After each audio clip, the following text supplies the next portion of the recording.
Oh, it told me that recording in progress. Hi, Celestial Seers. I hope you're having a wonderful day. Today, I have a special treat for you. I have a woman who is a longtime friend of mine. I don't consider her a friend, I consider her family. Her name is Fran Az, and she lives in Van Nuys, California. Franny and I go back very far. Way Franny is, back. yeah, way back. Way back.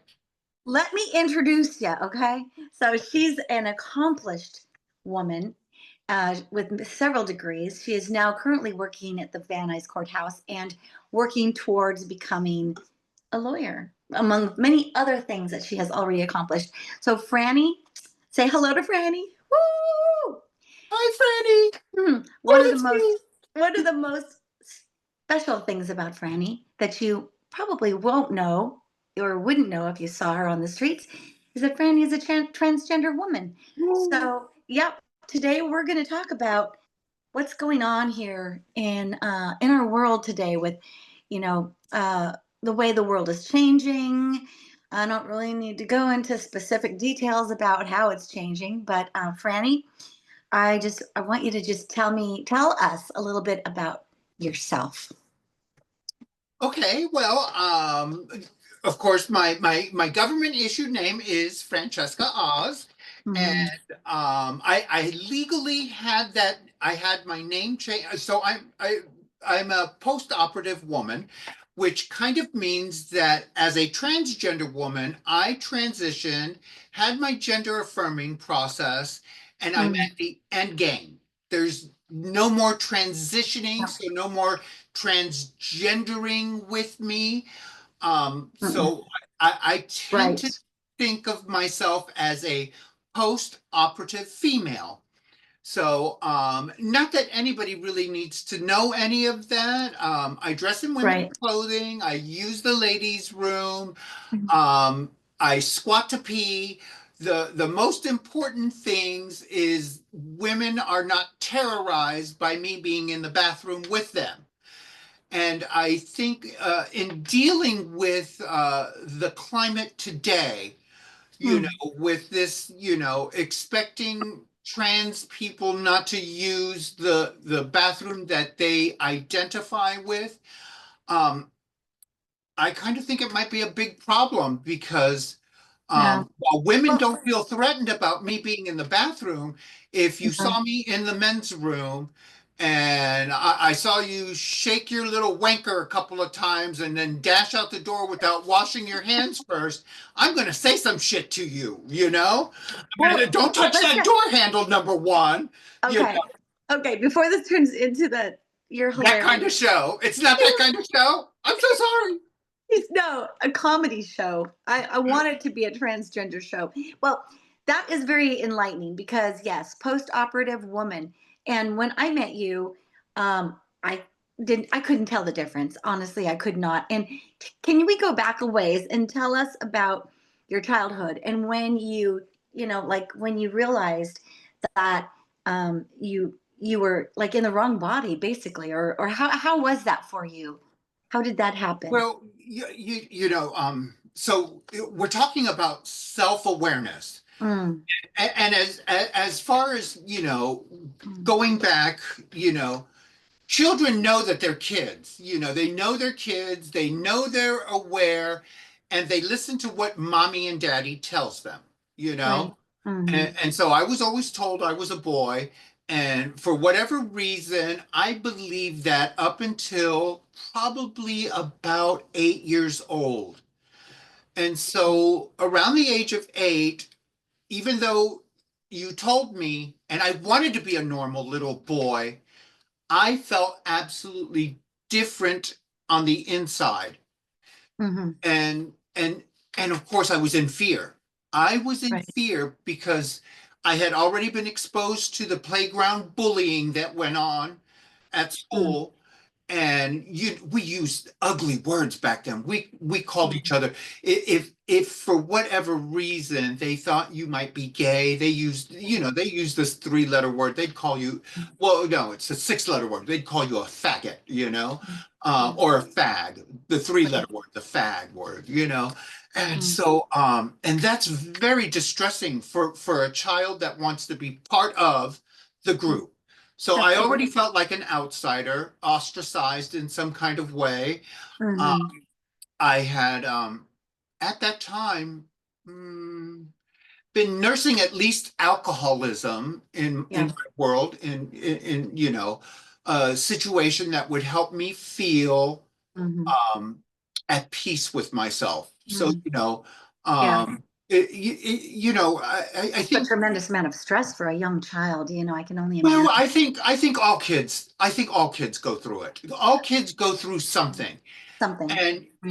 the way that today's kids, they're remarkable. They Mm. have come up with this gender spectrum. Yes. And on one end of the spectrum is heterosexuality, and on the other end of the Mm. spectrum Mm. is Yeah. homosexuality. And Right. Right. sometimes Right. their little gauges will bounce back and forth, and Mhm. for them it's okay. There's Yeah. also this they them policy that they have going on. Yeah. How do you feel about that? What do you think about that?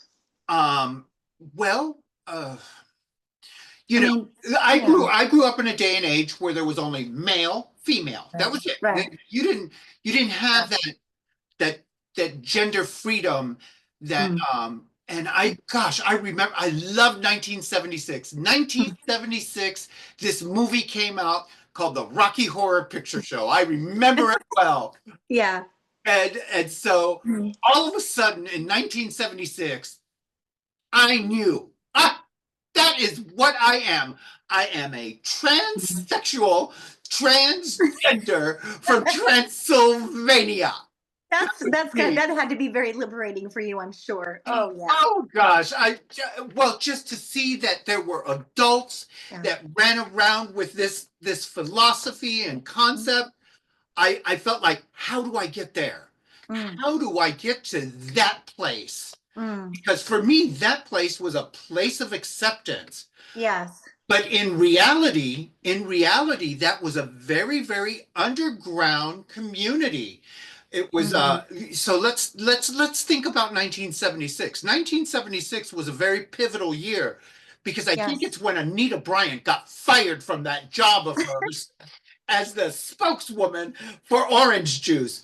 And what had happened was Yeah. she came out publicly against Right. the gay community. Right. Right. She came out publicly against the gay community, and the gay Uh-huh. community responded. They Yeah. say, you want her as a spokesperson? We're going to Mm-hmm. stop buying orange juice for our screwdrivers. Mm-hmm. Orange sales started to plummet. They Right. first Right. started plummeting in Florida because everybody was buying cranberry juice, and ocean spray rocketed to the top. You know, Yeah. Yeah, yeah. And you know what I because love? I love that Carol Burnett, her last show, her very last show that she ever did, she did a skit about and making fun of Anita Bryant. I don't know if you have ever seen that, but it's brilliant. The uh, back then how she brings in Elton John and all these, and she's making fun of Anita Bryant, and she's doing it in the form of a skit and a song. I just thought it was brilliant, and I didn't understand and realize what she already understood and knew way back then, and accepted, and had well, look who made her gowns. Bob yeah, Mackie. You know, yeah, yeah, for Bob sure. Mackie, the designer for Cher, also was a designer for Carol Burnett. Yes, Yeah. yes. Well, I want to ask you, like, when you were a child and you were 8, you've told me this story, but I want you to share with the viewers about how you were able to start dressing, or what you did to start feeling more like Well, yourself. Yeah. so okay, so at the age of 8, I was already, there were a lot of other things going on in my world at the time. But I had a sister, a younger sister. Mhm. She was slightly smaller than me, but not too much smaller. I mean, we're both about the same height and same stature, but I remember that, she was in a wedding. Mm. And it was a cousin's wedding, and they got this beautiful gown. It was made out of some stretchy fabric, and it had feathers. It Oh. adorned the head in feathers. Mm. God awful pink. Remember,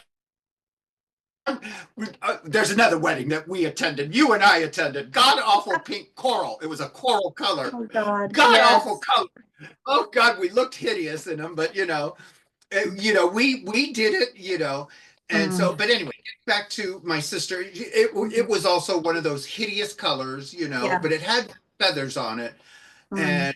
and my sister hated this dress, and so it just sat in her closet, and I just kind of liberated it from her closet, you Yeah. know, and so I repurposed it in such a way, and Mm. I think around 8 or 9 was my Mm. my first official little drag outfit, Oh, that's and awesome.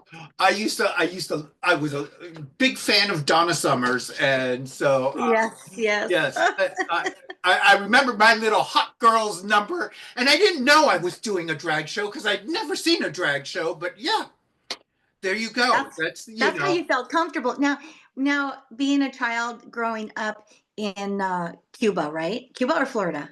I, no, I grew up in Florida, Miami, Florida, Miami, Florida, but but from a my parents were Cuban refugees. Cuban refugees, and your father being ever so traditional. Machismo. Oh, this man Oh, was, oh. yeah. Yes. What happened? Like, how were you able to get through school those years? Um, feeling, going through this inside and not being able to express it outwardly.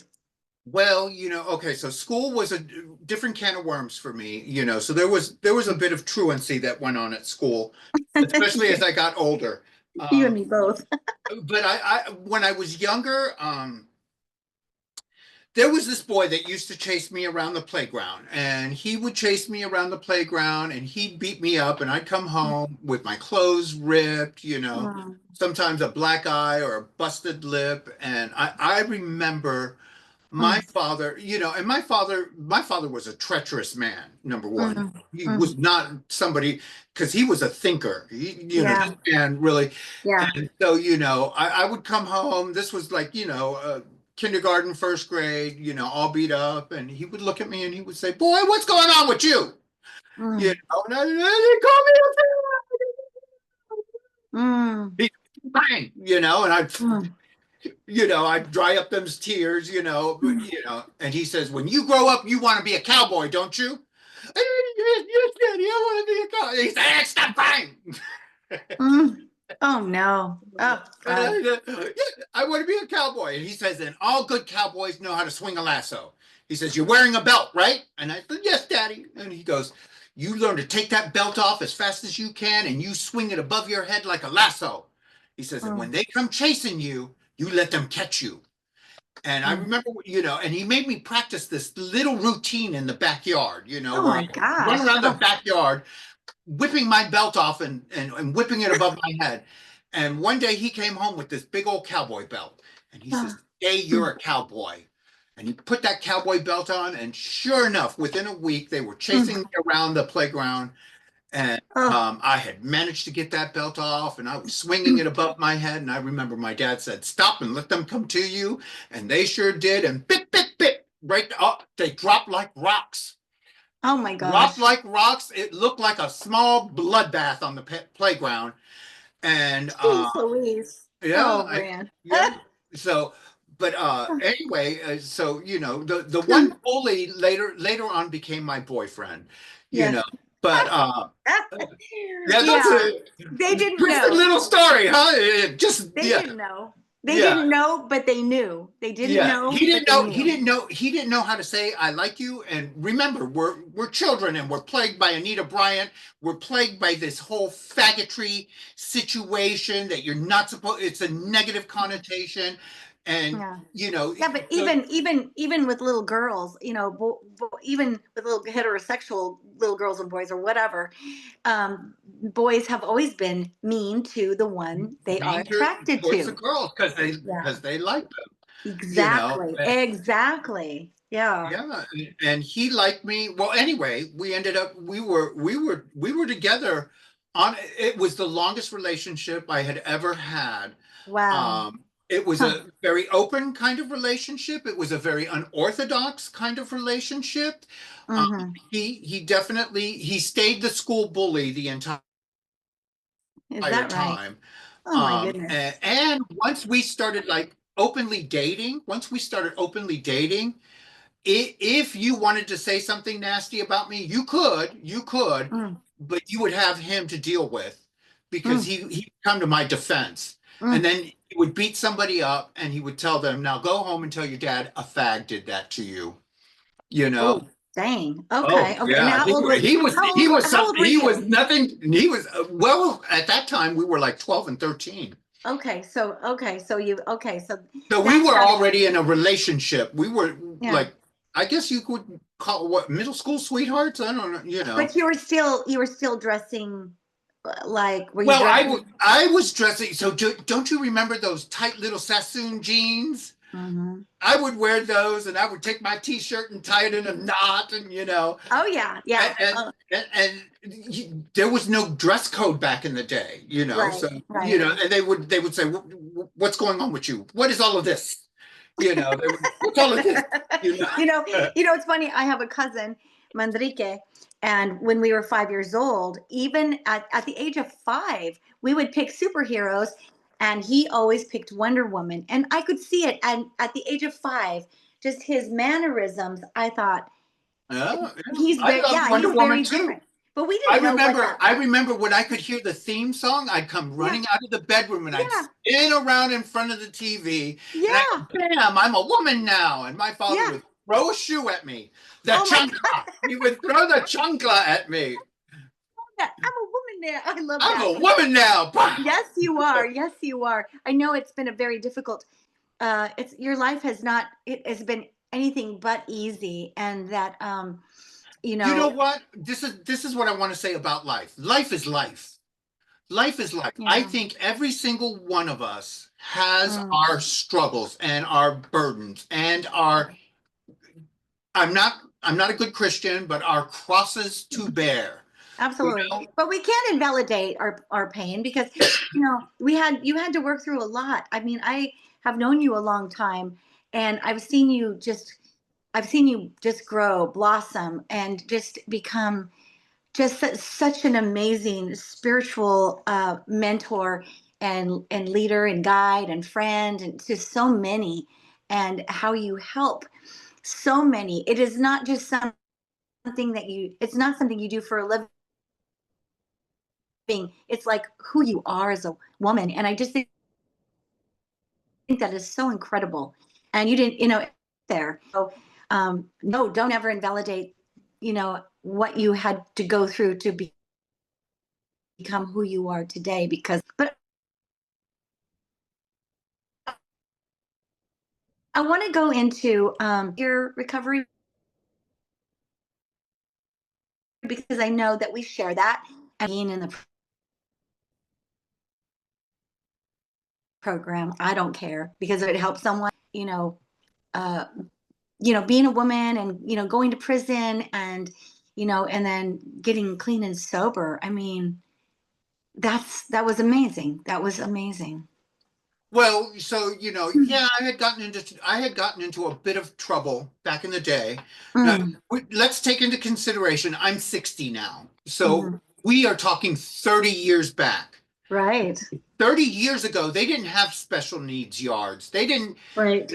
Yeah. and Hmm. technically on my birth certificate, it still said I was male. Right. And even though I had had most of the top surgery done and, I looked like a woman, Hmm. there was just a small birth defect. Well, maybe a larger birth defect that I was dealing with when, Yeah. That's when fun. incarcerated, that Right. Right. prohibited them from sending me to a female facility. So What? I literally was sent to a prison with other male inmates. And Well, as a woman, I mean, that can't be too bad. yeah. Well, I'm grateful that I have survived it. I Number mean, one. prison is nothing. It's It no is picnic. it is not a funny place. It No, it is is not. definitely a situation Of where survival. if you don't Yeah. handle yourself the right way, uh, Mm, and this is yeah. the sad thing, by this age, I had already normalized rape, Mm, yeah. so to Mm. me, rape was just Mm. an expected consequence Oh my God. Yeah. of life on life's term for a Mm. person such as myself. I'm sorry. Yeah. And that is such a sad thing. You Yeah. have But you to had a cope with, boyfriend. I mean, and you managed to get a boyfriend in there that I protected did. you. His name was Dirty Red. Dirty Red. Yeah. He was the most dangerous man you could run across, and which kind of set a foundational premise that for the longest time, whenever I dated men, I dated some of the most Mm. dangerous men. If you weren't a rapist, murderer, or thief, I was just not interested in you. You were just not the kind of guy that I would go out with, I know which is some people will not understand why I'm laughing, but when you're in the program and you hear these stories, you're talking about your past. You're not talking about I'm something that you're talking going about, through. yes, I am talking about Yeah. a long, long, long, long time ago. Right. I don't date anybody. I'm celibate, you know, and that is by choice, not because I'm so hideous that nobody would want to bed me, but Right. because I think enough of myself that Yeah. I deserve the best. And Yes. until the best comes along, I'm Mm. not interested in giving it away anymore. That's right. And you do a lot of work with other women in the program, I women, do. I men, most certainly women and do. men. And part of being able to do that work is you got to walk that talk. You got to Mm. be able to live that. You can't just sit there and tell women, oh, you shouldn't date him, he's not good for you, and then you Right. turn around and start Yes. hitting on the guy and start dating the guy, because Right. that just lends credibility to hypocrisy, you Mm. know. Mm. And I remember I had a situation like that once. I had a Yeah. situation like that once. A girlfriend of mine was getting ready to date some guy that had Mm. just gotten out of prison. And I said, that's not a smart idea. And she Yeah. looked at me and she says, oh, you're just jealous. Oh, You're just jealous because I have a man and you don't. is And that I what you looked at call her him? and I says, you know what? Go for it, honey. And within a week, he was beating her. And Oh, she sure. called me up. She called me up. She was crying. Mm. She said, you were Yeah. right. You were right. And I said, you know Oh, I what? know. This is where you Mm. really made a serious mistake, because you think telling me that I'm right makes me happy. So, some of the bottoms that not just, I mean, just some of the bottoms that we all hit are so low. And for you to, for anyone, you and I, we both, it's very like, it's very similar to climbing up a muddy mountain. It just, you know, it's like three steps forward, two steps back. And you have worked so hard, and I've watched you work so hard on, becoming the healthy, strong woman that you are today. And fast forward, because I know how much work you do in the program. I know how much work you do on the streets, like I do, 12-step work, anywhere you go, whatever you can do. Um, when I met you, were you in school when I first met you? When we No, started that? Okay. I was not in school. I had just gotten into recovery. As a Yeah. matter of fact, when you first met me, I was still prostituting. Okay. Hey, I was still making my money the fast way. it's a legal, it's okay. It's the oldest profession in The the oldest business. profession in the world. I was still, Mm, and you know what? I was really way past my prime, which mm, is a separate issue, uh, you mm. know. But You were yeah, very beautiful. I mean, you are very beautiful, but you were very thin, and I so you was would really, dress oh very God, I was dressed, so very skinny. model-like. Oh yeah, I Yeah, mean, skinny as a rail, and the big old boobs. now, when did you decide, what did you first go to school for? Because I want them to know how accomplished you are. I mean, you walked Well, into those. Yeah, you walked into that women's meeting. I Yeah. asked you to come in. You weren't too sure about it. You did No, come I was still in. smoking cigarettes too. I Yeah. was chain smoking. And you did come in and then you never left. And and then when you went to school, what You was know that? what? I was so grateful. I was so grateful because you extended a loving hand. Oh, it was And easy. I looked at that loving hand with Mm, skepticism. I thought, yeah. she wants something. I don't know what. I said, but she's not that bad looking, so I'll talk to her for a Yeah. little bit. And Mm, I think mm. it took maybe about 3 weeks of and because I was required to get a signature. There was these court cards that you had to get signed. Right, right. I could hear when you called out the seventh tradition, I would come racing in there and I'd drop my meeting slip in the basket. Sometimes I'd drop in a little bit of money, but most of the time I was, really tight with my money. So, because I had expenses, honey. I got to buy new shoes. Mama needs new shoes. Do I need anything else in here? Right? That's right. Look Time at for a this garage closet. I've sale. got plenty of plenty, but okay. So I needed new shoes, right? So, and I come in, I throw my court card in that meeting basket, and Mm-hmm. come back Yeah. at the end of the meeting. All the ladies would have cleared out, and I'd come back in, and there would be my court card sitting on the table, and I'd pick it up.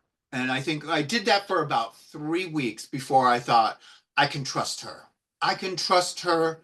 Let me just sit down and listen. Yeah. And I thought you all were talking out your ass. And then 12 steps, I said I could do that one, that first one I can do, and that 12th one I can do. But everything in between there, I said, that's for the clowns. That's but not for but me. I got you involved, and then you had commitments, and I I knew did. that that would bring you back, and then before you knew it, you became a very integral part of that, Sisters of I became Sobriety meeting. eventually the secretary. I was, And yeah, you were there from the very beginning of that meeting, Sisters of Sobriety, that lasted a very long time until I had to move away. But it was you and me and Cami, and and then there would be 45 women and some kids and a whole shit ton of food on a Monday night. on a And Monday night. And mm, we did it at the Allenest, which was a biker club. And those boys didn't think we would be able to make the rent. They said, it's okay. It's a ladies' oh meeting. yeah, oh, I believe They me. acted like they were tolerating us in some kind of way. In the beginning, I had to pull it out of my own pocket, but I didn't care. I'm like, how much do we need? How much? And it was like 25 bucks. It was, listen, those are unheard of prices in today's economy. Yeah, You yeah. And can't I'm even like, buy dinner for $25 anymore. yeah. I was struggling myself too, but it didn't take long for Yeah. for us women to really start to see what a good thing. And then I coined that phrase, it's the women's meeting for women who don't like women's meetings. And they were like, I love that. I'm going. I Yeah. love Yeah. it. Yeah. I'm going. But anyway, Yeah. back to you. Let's talk a little bit about well, you went to school for art. I remember that was one of the first things I'm you an did. artist. So I've been an entertainer and an artsy fartsy kind of gal all of my Mhm. life. So, All your life.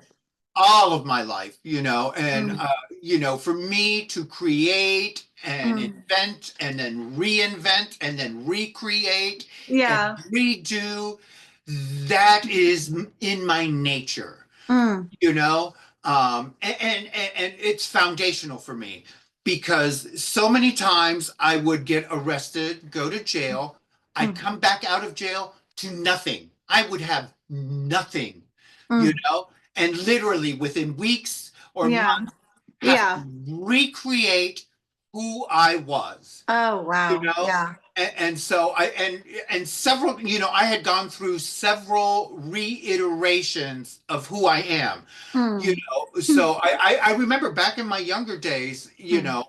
I used to be known as Chiquita in South Florida. So, Love oh that. yeah, no, no, Chiquita. oh yeah, no, I gave you all of that. I gave bien cubana, I Yeah. gave you all of You that. were I given fed Chiquita that. for sure. Yeah. Uh-huh. Oh yeah, I fed that, honey. I could do Yeah. a Carmen Miranda little cha-cha kind of thing. Mm, yeah. Um, and then and see.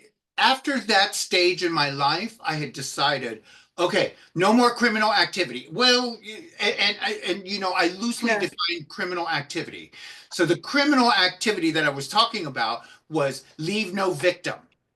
Right. Leave nobody that can testify against you. It didn't mean that I stopped doing drugs, that I stopped doing narcotics, that I stopped, you know. So Yeah. there was some criminal activity still lodged in my life in Wait some. a minute. Leave no victim. So what was leave no witness? So Oh, honey, I felt so sorry for any man that ever dated me back in the day because, you know, I would tell him, oh, you want me to go get something? Okay. And they would rent a motel room and they'd be waiting for me to come back in that motel room. And I would run off with $150 of their money. I'm supposed to go be buying an 8 ball or whatever, some crazy amount of drugs. And they're waiting, and I'm just gone. I flew that nest, you know. oh, That oh my I gosh, was I was out of that chicken coop. Whoop, oh go. I'm telling you. Yeah, I know. It's amazing. Leave no victim. Yes. You have definitely have some big guardian angels around you. Yeah, I'm And lucky to have survived, you know. so let's talk about some transgender myths. Are you want to talk about that, or do you want to talk a little more Sure. about your Well, you accomplishments? know, Okay. um, So this is what's going on right now. I mean, um, Judge Reyes is really stepping up, and she's in the news. She's really stepping up, and she's saying, uh, quote unquote, she tore Hegseth, I believe, or the attorney, a new one because they're trying to actually remove transgenders from the military, and they are breaking huge laws by doing that. I want to know a little bit about how. Let's see. Let me go back and see what I have here about that. Let's not do transgender myths right now. Let's do. I have the interview. There we go. So Judge Anna Reyes recently questioned the legality and fairness of the Trump era transgender military ban. She highlighted the minimal medical costs of supporting transgender service members and compared to the policy to the outdated don't ask, don't tell rule, emphasizing the harm caused by forcing individuals to hide their identities. So, how do recent legal rulings like the ones challenging transgender rights in the military or healthcare make you feel about your place in society? Like, how does this affect you? okay, so number one, you know, I'm not a big advocate for any kind of violence. So, you know, and unfortunately, our military engages in a lot of violence. But Right. if I was looking for angry soldiers, okay, Mm, let's just take it for what it's worth. I'm looking for soldiers that are angry in some kind of way and are willing, you have to be willing to pull a trigger and shoot somebody right. on command. Yeah. Okay. Right. Women, child, teenager, doesn't matter. If I Yeah. tell you to shoot, you got to shoot that person. Right. As an individual, I Yeah. am not willing to do such a thing. Right. But how do you feel about the But no, ones no, that no. are? I'm taking this long flight around the airport. Okay. I want to give Okay. you the lay of the land. Okay. Okay. If you're looking for somebody that might be angry enough to do this, I'm sure there are quite a few transgenders that are quite angry with the way things are that they could do that.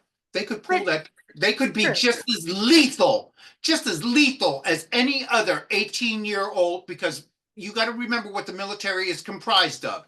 Right. 18 to 22-year-olds, Yeah. they are innocent in the way of the world, Mm-hmm. yet they have this propensity Right. to want to shoot a gun and Maybe kill somebody. some because I'll tell you why. Well, that's part of the training. From my understanding, that's part of the training. But I don't here, know what other kind of job you could get in the but military. but I'll tell you how they get these young people. And I've seen this firsthand. And as you know, I'm a singer and I traveled and I did 9 tours to Iraq, Afghanistan, Yugoslavia. I got to understand and know the military very well, a couple brothers in the military. A lot of those a lot of those recruiters set up in the poorest parts of town at a Walmart, and they recruit young men. And I spoke to a lot of young men in the Army where their life was going nowhere, and they either they were either able They're to what? join the They're Army. angry, and they're angry at society. Not say Some, that? Did I not say that? They yeah, are some are, they are angry at society. They are angry at their living conditions because yes, they're in the poorer parts of the neighborhood. yeah, I, but that's why I told not you all I of them. circled that airport. I Not circled that airport. not all of them are angry. Not all of them. Some of them No, no, are. no, no, no, I not, mean, the not. Army offers an opportunity, and this is what I'm saying. The Army, any of the military services offer an opportunity to go to school, pay for your college. They don't tell you when you join up. You might have to go to war and shoot a car like my brother did, with a family, including children, and then find out you killed children, which is traumatic. I mean, It's he's a still horrible messed up in thing. the head over that. Yeah, it's a They horrible don't thing. tell you that. They don't tell you Yeah. that. No, and you got to do it for the next 2 years, So, like I Yeah. said, I'm not a big advocate for Yeah. that. Yeah. I do. There are a lot of people that not only in the military but Yeah. law enforcement. There's this whole. I thank them for their service. I Hmm. thank them for Yeah. their service because it is by their service that I've Yeah. had enough of the freedoms that I've needed to be able to accomplish what I've accomplished today. Yeah. Yes, And absolutely. and by no means am I implying that any type of demographic is ever being targeted, Yeah. but let's keep it kind of real. A Yep. lot of these people, Yep. they understand society and Yeah. how to manipulate and target Yeah. You're right. the Yeah. I mean, the yeah. least advantageous. I don't see Barron going off to war. No. I don't Oh, see oh, him enlisting. no. He hasn't gone to West Point Academy. I don't see any of that kind of stuff Mm, happening.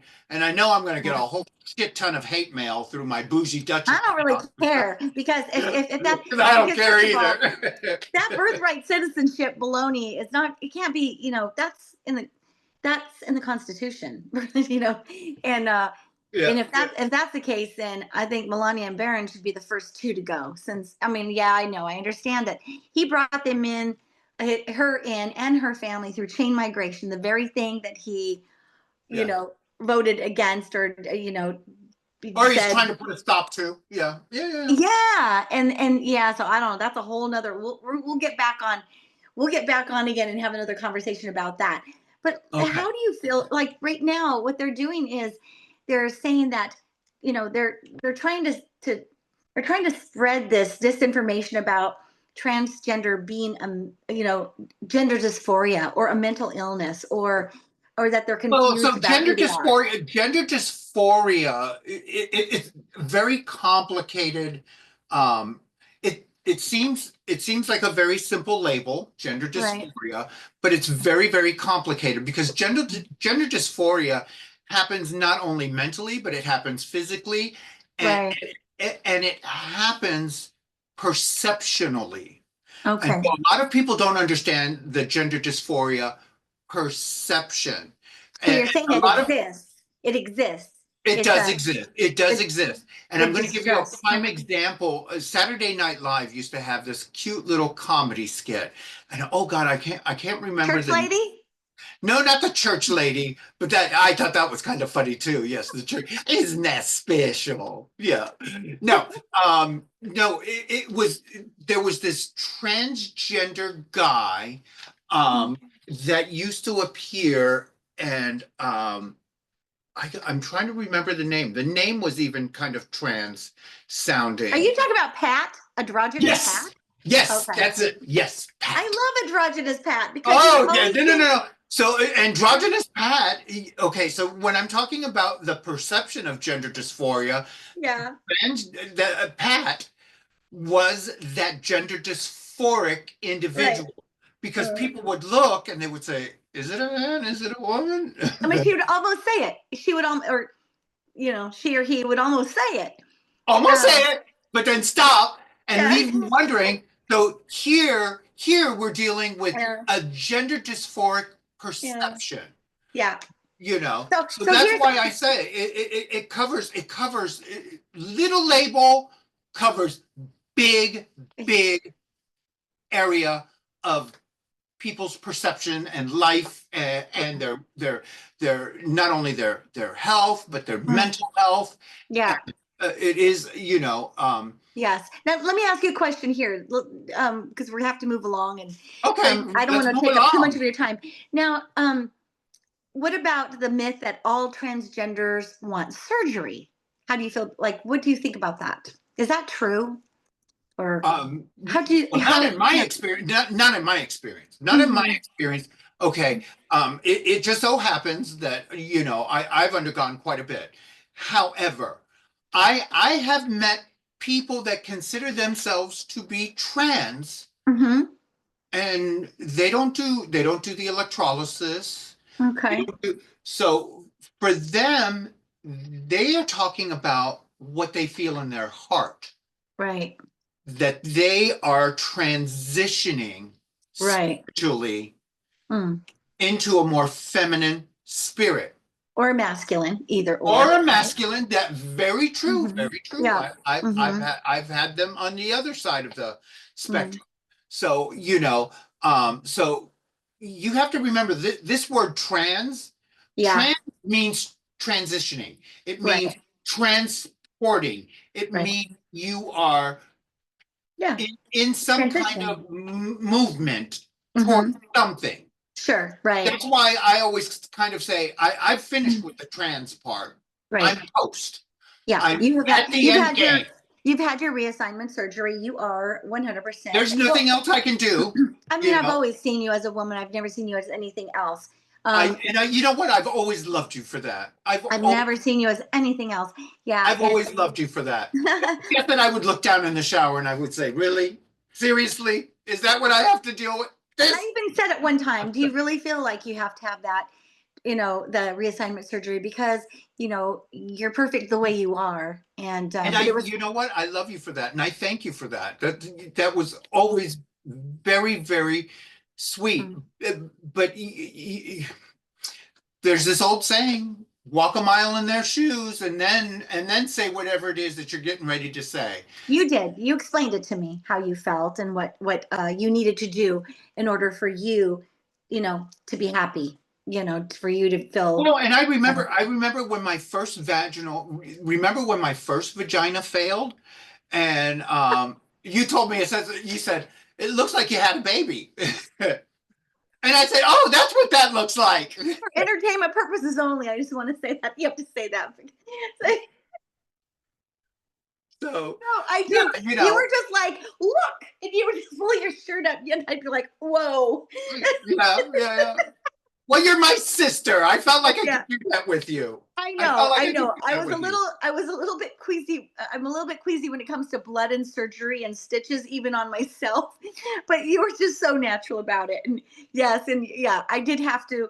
Yeah, that was amazing that you trusted me that much. It was an Yeah. honor, really, that you trusted me so much that I, needed to check out your My hoo hoo ha. your hoo ha to make sure it looked right. Okay, so what about this myth? That let's see, that all transgender people want surgery. No, they don't all want No, surgery. no, no. What about I you don't. can always tell when someone is transgender? That's not true. You cannot. I didn't know. Yeah, Yeah, no, I no, didn't no, know. no. I mean, I work at the courthouse. There are a lot of people that really do not know my business there, Right. and it's not on the table for a conversation either. You Hmm. Right. Yeah. I wear women's clothes. I look like a Mm. woman. No, nobody refers to me as sir. They're not disrespectful towards me or anything. Whatever Sure. they may be thinking inside of their head, they keep it to themselves, and Mm. I appreciate that. Yeah, I don't think. Yeah, I can't imagine that happening. What do you feel? How do you feel about the hormone therapy? Do you feel like that's some people say that that's very dangerous, or I mean, how do you see that? How is it good? Because I know that So, I have okay. other, yeah. And number one, hormone therapy should be something discussed between that individual and Mm, their doctor. And perfect. Yeah. I remember my doctor having a conversation with me, telling me I Hmm. should ease off because she thought I was on the bootleg hormones, Mm. Mexico. And she said, Oh. you might want to ease off of those hormones. She says, Yeah. you barely are producing any kind of testosterone. And I looked Mm. at her and I said, what hormones? And she says, aren't you taking those Mexican moans? And I said, no, I am not taking Mexican hormones. And she goes, oh, okay. And I said, I haven't taken hormones in well over 3 decades. Right. But And you when I did. went in You for the did though. gender affirming, when I went in for the gender affirming process, Hmm. and they check my hormonal kettle unit. He says, Mm. whatever it is that you're taking, he says, you're good on the hormones. He says, you don't have to increase or decrease. And I said, I don't take hormones. And the doctor looked at me and he said, huh.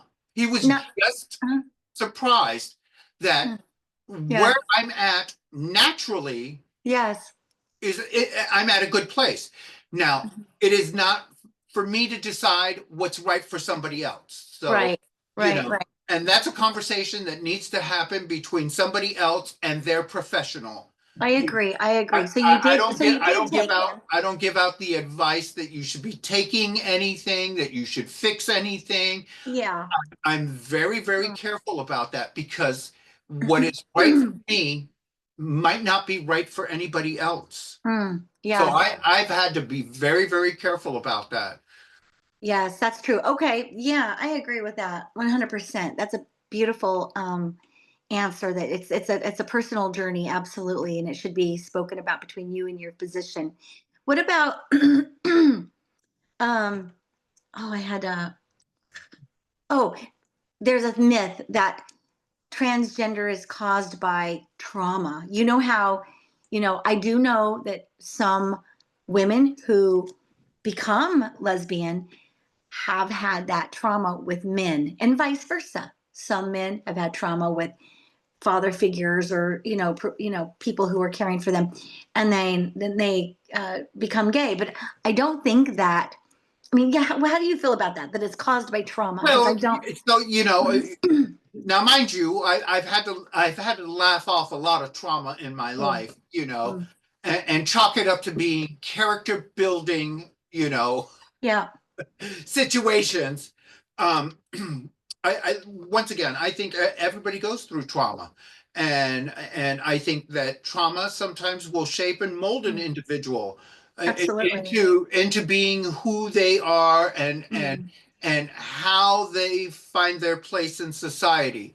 Mm. Um, I totally disagree with that. Trauma can cause someone to decide, who they will become attracted to. Because I'm an abuse survivor. My younger brother was an abuse survivor. But does it confuse you as you're growing up? It did confuse me a little bit as I was growing you up. know, Yeah. so I grew up in a day and age where, Yeah. bisexuality ran rampant in the 70s. Yeah. And, the, The the, 80s the too. fact that I remember I told you about my teenage boyfriend. Well, Yeah. me and my teenage boyfriend had several girlfriends. We Yeah. were constantly involved in three ways. And I was okay with that because I knew one day I wanted a vagina. So I Right. need to see how one works. I need to explore the whole female experience. And I'm sometimes, a gynecologist. yeah, well, sometimes my girlfriends would, they would teach me things, Yeah. and back in the day when I prostituted and I had some roommates, they were usually female roommates, Mm, because I wasn't going to, if I roomed with a man, not only would I be prostituting and working out there, but then I'd have to come home and then have mm, to deal with him, and mm. I didn't want all of that going on in my world at the time, because I was a busy girl. Yes, you were. Do But do you think that transgender people can have families, kids, be, I don't see why not. I was, yeah. I was always so grateful that none of my little lesbian lovers had come up to me and say, "Look, honey, there's your daddy. Go say hi. Go say hello to daddy." Because I would have been floored. And I remember my last lesbian relationship. Yeah. Gosh, if she would have gotten pregnant, we'll leave her name out of it, but you know who I'm talking about.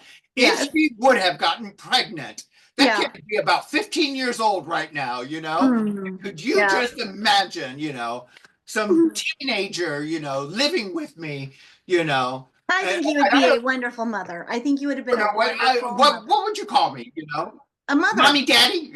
No, because Mama? I have friends who are that Yeah, friends who are like the same sex gay marriage, and sure. they just have two daddies, two They mommies. have two daddies. That's Then they have two moms. And then, that's very, very popular here in Los Angeles. There's a lot of people that have. believe me, I have seen gay marriages with two women and children last way longer than any heterosexual relationship or marriage. Yeah, that's And I've just seen them, and they're solid, and they're solid. Now I have a lot of lesbian friends in Los Angeles, a lot of gay friends, and then I got to understand and know the transgender world when I started the meeting, and then they all came in, and it was just so fun and so amazing, and it was another world, and it was just colorful and beautiful, and um, yeah, I it was an amazing experience. But yeah, I've always had gay and lesbian friends in California. My boss, and she was convinced that she's like, "Why don't you to come to the gay bar with me and get you so I can get you a lap dance?" I'm just like, "No, no, no, no, no, thanks." okay. No thanks. Yep. But she was convinced that, it's just the funniest thing. I don't know what that's about. But if there is, we'll have to wrap it up. And I just want to tell you, I just love you so much. You are my sister and my family for Oh, life. I I, miss you. I wish you would move back to Los Angeles. I miss But you terribly. I know you're living your best life in Kansas. Well, My it's little been hard. Dorothy. It's been My hard. little It's been Dorothy. hard. It's been hard. It's I been bet hard. it has. I bet it has. But I'm in the land of Yosemite Sam, and it's just a little bit Yosemite too Sam. much for me sometimes. But I try. Yeah. I'm really locked into an amazing church that's very open, very liberal, very expansive too, and very aware and loving, and just hold a special place for our LGBTQ plus community here in Kansas City, and Kansas is a little more they're a little more progressive than other small Kansas places. City. I worked at a gay bar in Kansas City. It was called the College Station. I Yeah, don't and know it's if it's still there or not I anymore, don't but know. We they voted pro-choice, yeah. and I really thought that was an amazing step forward for a state that's red. So I have to say that was promising, but not that I'm going to be here for the rest of my life, because it sounds like we're going to be moving to Mexico or close to Mexico one day. But if you have anything that you could just tell anyone out there who might be struggling right now, because right now it is a very painful time for the LGBTQ plus community, and what they're facing, not only in the news, but people and judgment, and what Well, the yeah, what could you say that would just I'm going to tell you something about not only the transgender community, but the gay community, the LGBTQ plus community. mm, We are resilient people. mm, We have survived so much. mm. This isn't a situation. Oh, how come my hand thing went up? How did Do you that? have a question? Do you have a No, I don't. question? I think it might be it's all of this artificial intelligence, that's going on in the world, you know, Uh, artificial intelligence infused. I can't even. I've got to keep my hands to my side. So But yeah. So back to what you were saying. You're I very think we are a resilient. resilient bunch of people Mm, that I have never seen any community take a punch the way the trans community, the gay community, yeah. any Yeah. minority community in this Mm, country, we know how to take a punch and we get up and we will make the best of a bad situation. And I've seen that historically happen not only in the African American community when they went through everything that they went through Yeah. slavery and lynching and those Jim Crow laws and all that hate that Mm. was focused on that, and they survived. They were a resilient community. And Mm. I just believe that of every single minority community in America, we are resilient. We Mm. are here. This country was built on our backs, and we love it. We support it, but we will be goddamned if we're going to lay down and let you take it away from us, Power to the because people. this is home. Power to the This people. is home, Mm. you know. Mm. So that's Man, my message. This is I home. love that. That's a You great you can message. you can fuck with your house. Don't be fucking with my house. That's right. I love that. That's a great message, Fran. I love you so much. And Okay. let's see I'm here. hoping it doesn't hit the edit room floor. Oh my gosh. You know what? I'm gonna stop the recording now. Do you have anything else to say Yep, before I stop? I'm good. I'm good. That was We can that talk was off camera now. that